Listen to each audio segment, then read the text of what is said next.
হরে কৃষ্ণ।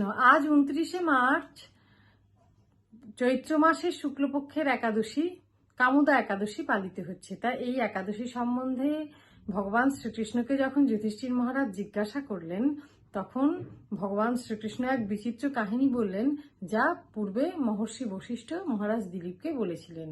তা একসময় পুরাকালে নাগপুরে স্বর্ণনির্মিত গৃহে নাগেরা বাস করত। তা তাদের রাজা ছিল পুণ্ডরিক, এবং সেই রাজা পুণ্ডরিক গন্ধর্ব, কিন্নর, অপ্সরাদের দ্বারা সেবিত হতো। তা একদিন কি হলো, অপ্সরা শ্রেষ্ঠ ললিতার স্বামী ললিত সেই নাগরাজের সেবা করছিল, এবং যখন নাগরাজের সেবা করছিল তা সেই সময় তার ললিতার কথা মনে হয়, এবং তার ফলে তার গানের তাল, লয়, ছন্দ বিপর্যয় হয়। তা কর্কটক নামে এক নাগ ললিতের মনের কথা বুঝতে পারে, এবং সেটা সে নাগরাজকে দিয়ে দেয়। তা তখন পুণ্ডরিক তাকে অভিশাপ দেয় যে সে রাক্ষস শরীর প্রাপ্ত হবে, এবং সঙ্গে সঙ্গে সে একটা বিভৎস রাক্ষস শরীর প্রাপ্ত হয়, যার চোখ দুটো আগুনের গোলার মতো, মুখটা পর্বতের গুহার মতো, এবং তার হাত দুটো 10 যোজন লম্বা হয়ে যায়, এবং বিশাল এক রাক্ষস শরীর সে লাভ করে, এবং সে নির্বিচারে মানুষ ভক্ষণ করতে থাকে।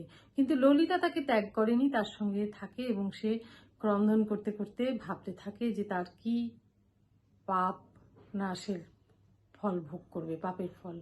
তা একদিন কি হলো, সে ক্রন্দন করতে করতে বনে প্রবেশ করেছে, এবং বিন্ধ্য পর্বতে ঋষ্যশৃঙ্গ মুনির সঙ্গে তার সাক্ষাৎ হলো, এবং সে তখন তার দুঃখের কথা সেই ঋষ্যশৃঙ্গ মুনিকে বলাতে ঋষ্যশৃঙ্গ মুনি তাকে বললেন যে যদি সে সামনে চৈত্র মাসে কামদা একাদশী ব্রত পালন করে এবং সেই ব্রতের ফল তার প্রতি ললিতকে প্রদান করে, তাহলে সে সমস্ত পাপ থেকে মুক্ত হবে।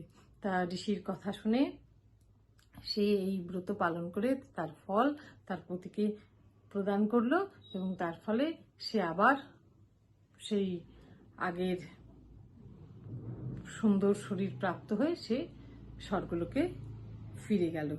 তাই এই কাহিনী যে শ্রবণ করবে সেও সর্বপাপ থেকে মুক্ত হবে, এবং আগামীকাল আমরা 5টা 29 থেকে 7টা 9-এর মধ্যে পালন করে এই ব্রত সমাপ্ত করব। হরে কৃষ্ণ।